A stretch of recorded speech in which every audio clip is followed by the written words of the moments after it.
You found the Live Local Marketing Podcast, where business owners share their knowledge about what's working in the market today. No fluff, just their experiences and stories from people who are making it happen. And if authentic, practical marketing resonates with you, be sure to visit livelocalwarmmarketing.com and learn to grow your business on warm marketing referrals. Now, on to the show. Live Local Warm Marketing. Today we're with Charlie. Sir, how are we feeling today? I'm feeling great, Billy. How are you? Ready to go, huh? Ready to go. All right, so we'll do a little bit about Charlie, get you introduced to him, and then we'll get right into the questions.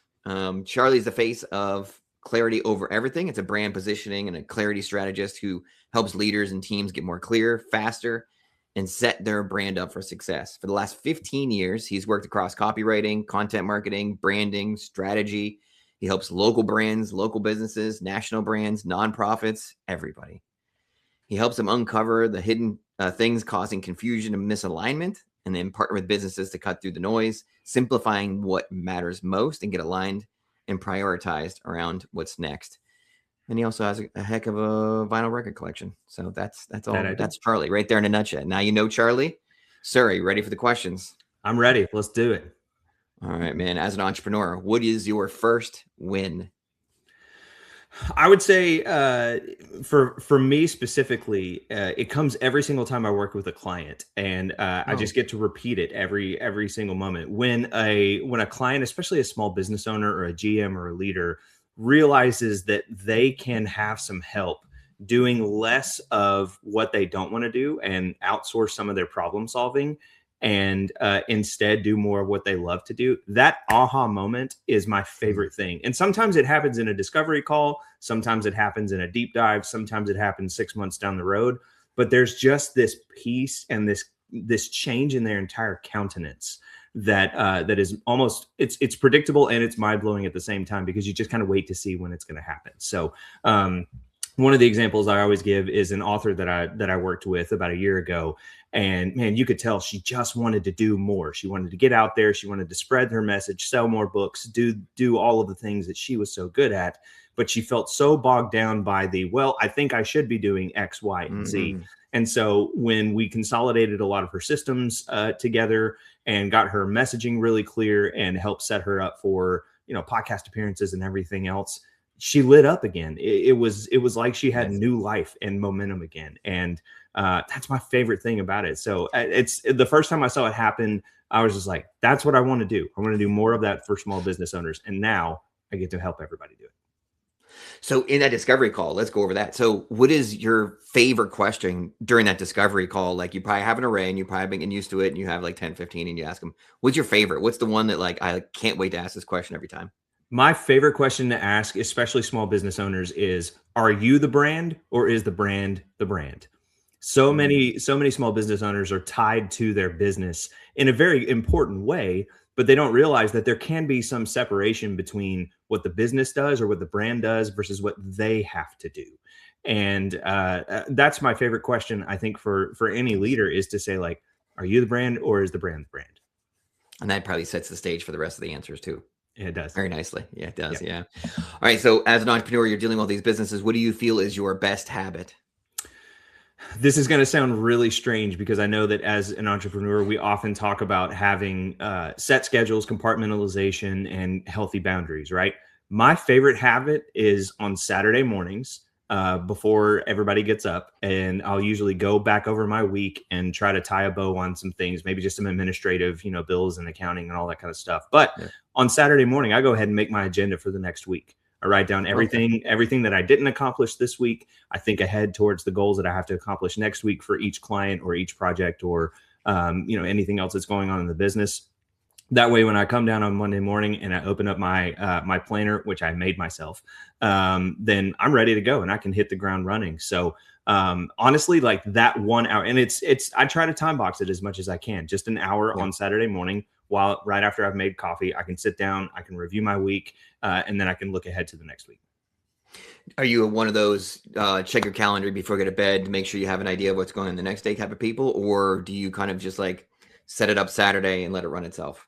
It's a both and. I do try to look ahead and make sure that, if I have an early morning meeting, I'm up in time and, get the kids ready and give myself plenty of time to travel. Nashville's a fairly big city. So, that does require some travel. But having that entire outlook also helps me space out like how to prioritize what to do on which day. For example, most of my client meetings are on Mondays, which means the rest of the week should be getting stuff done for all of those clients or working on discovery calls. So I try to have both the long term and the short term in mind.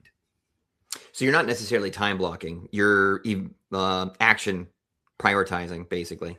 Yeah, exactly. I try not to do that. I don't have like 3 hours, set aside for writing. My ADD brain won't let me do that. I've got to do a bunch of different things at the same time.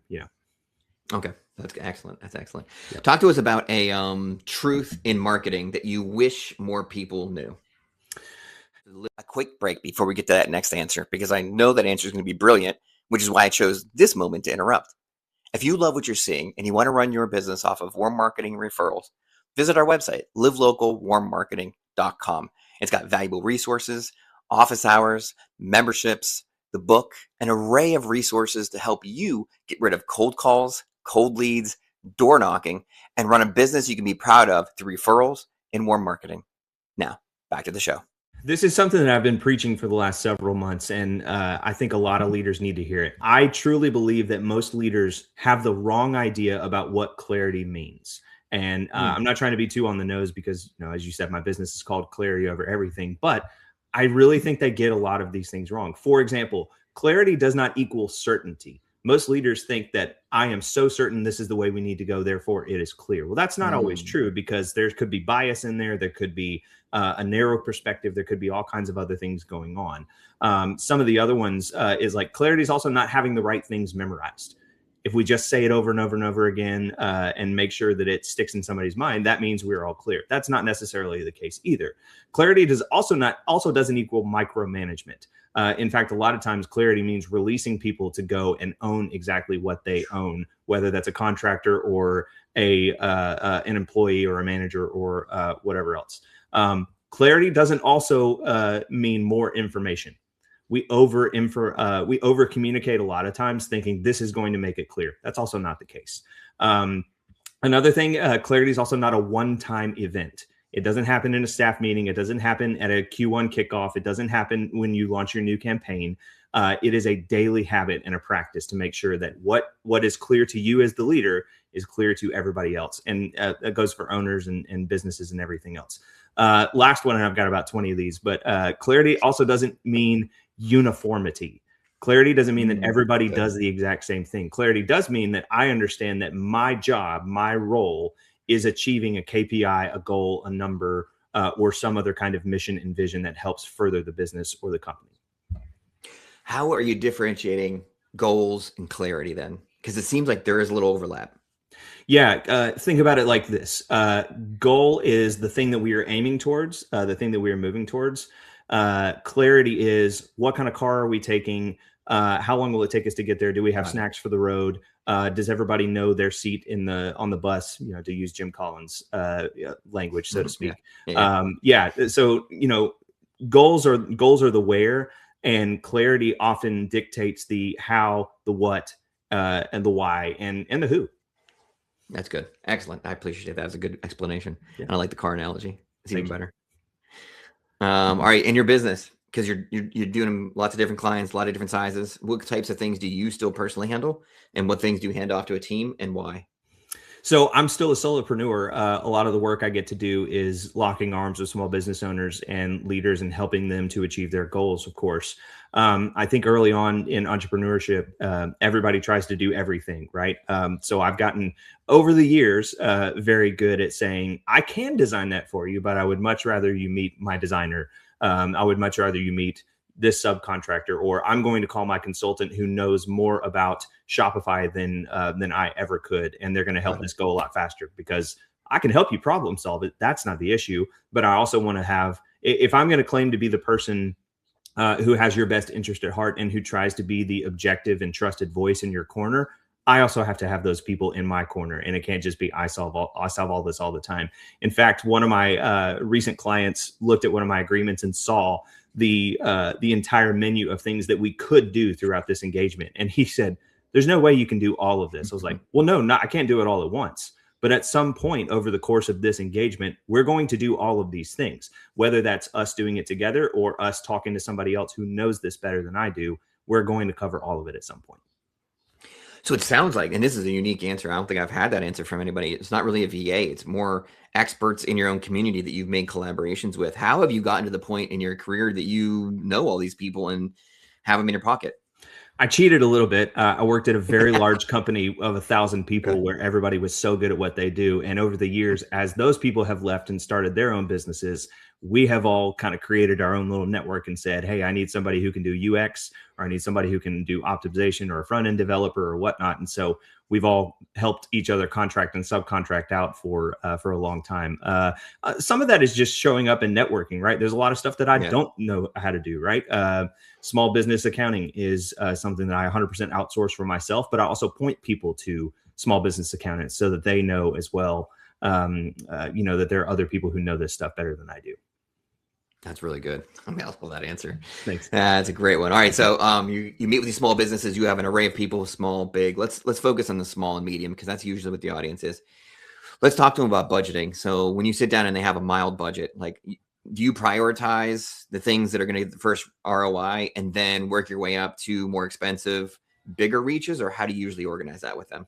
It's a great question. It is a client by client case, because some of them only need a certain number of things for a certain amount of time. And so I've tried really hard to customize some of the packages that I offer to say, like, hey, we can start out at a 90-day engagement, or 30, 60, 90, whatever it is.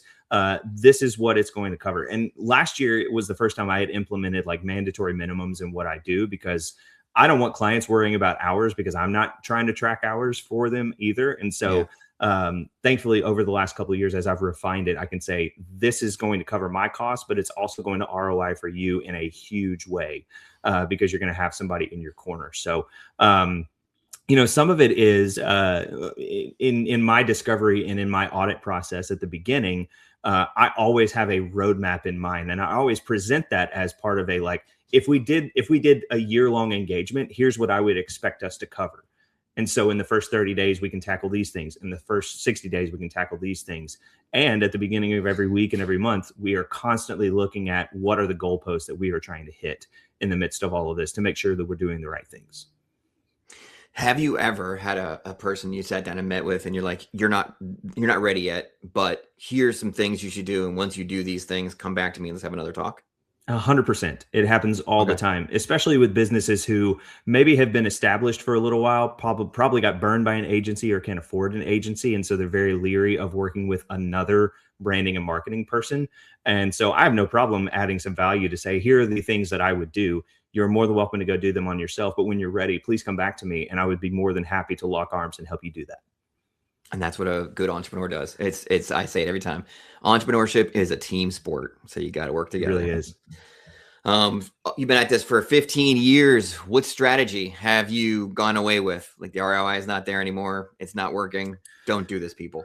Oh, hourly work is gone, man. I hardly ever do it. And maybe one or two contracts that I have, because I'm doing so much consistent work and it's just easier for them, but I know that it's fairly predictable. But any new client that I take on now, there's hard. I don't quote hours. I don't say like, hey, if you go over this, it's going to incur this cost or anything like that. It's all values-based pricing. So just from a practical standpoint, that's one of the things that I've really taken on. I think the other thing is I've really stopped trying to prescribe things for clients. I used to do that very early on, where I would say, here's exactly what we are going to do. Yeah. This, and this.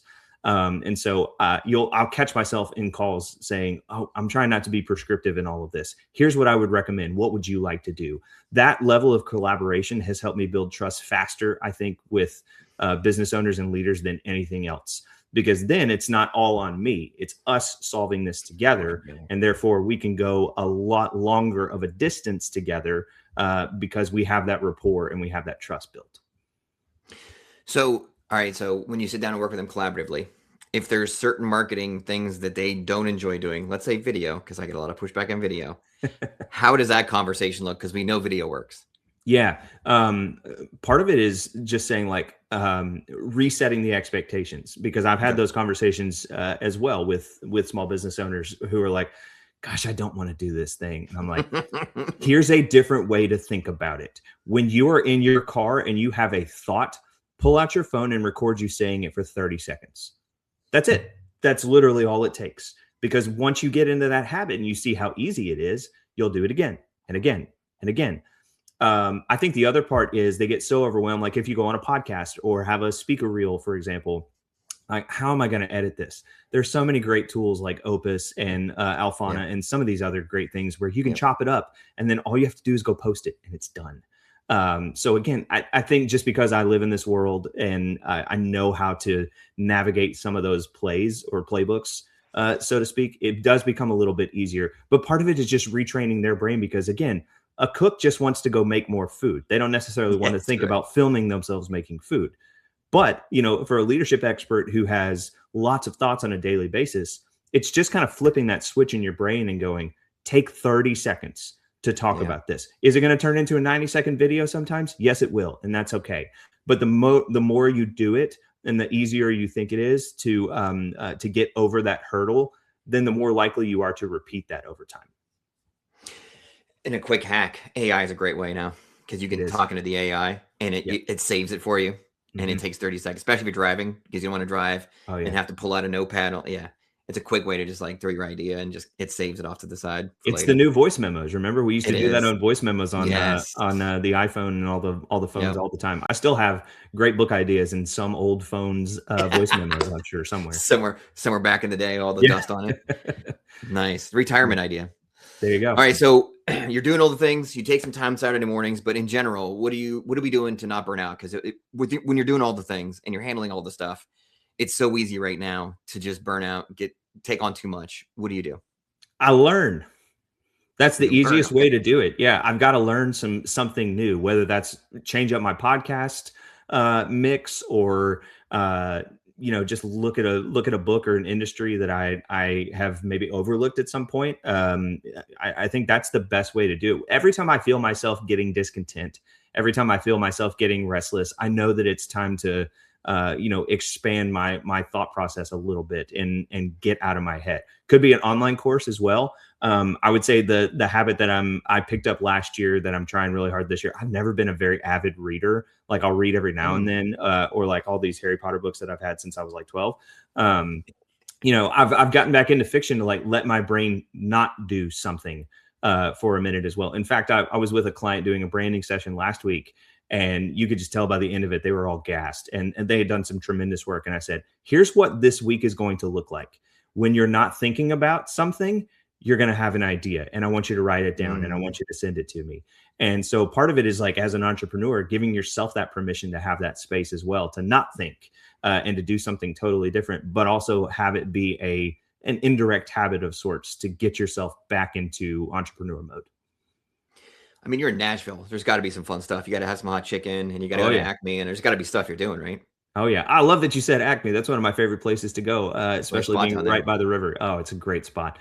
We certainly don't have a shortage of distractions and whatnot. But again, like, I mean, we take it for granted. Like when we lived at the beach, for about a year and a half, I can count on one hand the number of times we went to the beach, and sometimes we take it for granted. But that's a great point. Is get out, get to a different restaurant, a new concert, or a new venue, and just let yourself not do that for a minute, and then something inevitably will come from that. Exactly. That's wonderful. All right, sir. So it's been an awesome talk. So many great ideas. My head is like just full of all the ideas from the things you're talking about. And it's going to take me 5 minutes after this to throw some ideas onto my AI.